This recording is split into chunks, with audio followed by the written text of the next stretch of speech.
Hi guys, magandang gabi sa inyong lahat dyan guys. Lalong-lalo na sa mga gising pa. Duty na naman tayo guys. So medyo boring lang talaga at mag-isa lang ako. Gusto nyo ba ng entertainment guys?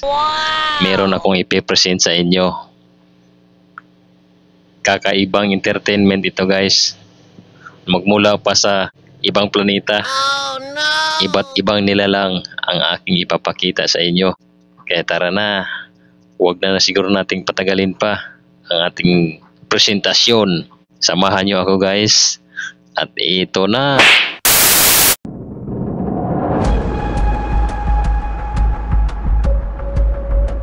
Siya nga pala guys, sa mga bago pa lamang dito sa aking YouTube channel na buwibisita, ay sana naman ay mag-subscribe na kayo para mas dumami pa tayo. At huwag kalimutang mag-like at share para mas dumami ang ating mga kaagapay sa buhay. Alright?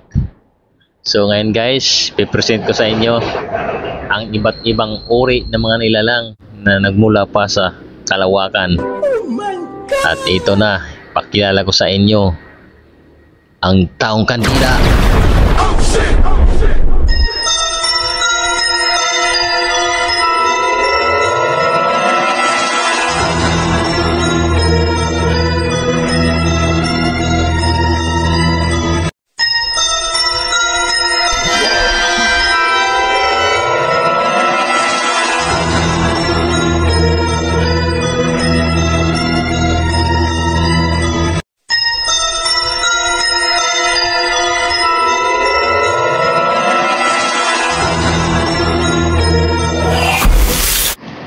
Oh guys, nagustuhan nyo ba ang performance ni Taong Kandila? At ngayon guys, dadako naman tayo sa susunod na performer. Tara!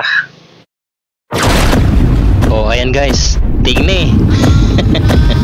Parang isang dambuhalang pabo Hello. Wow, talented guys may pa-style pa siya. Yun. Diba? May pabiyat-biyat pa ng katawan. Ha? May iling-iling pa. Ayun. Ayos Oops, artistahin guys Ayun, lumayas na. Guys, anong masasabi mo sa kanyang performance? Okay ba? And now, ladies and gentlemen, proceed tayo sa ating next contender. Ito na guys, ipapakilala ko sa inyo ang susunod nating kalahok. Ito na siya, ay walang iba, ang Taong Alikabok. Ayan na guys, grabe. Uy, hala, naging buhangin. Oh no! Grabe, ang bilis naman yan. Parang mahinang nila lang guys nagiging alikabok bigla.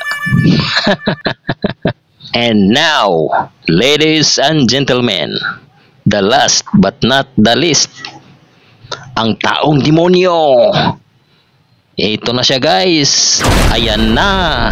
Oh my god, parang nakakatakot naman ang itsura nito. Baka mamaya mapagbalingan pa ako. Naku, makalayas na nga guys.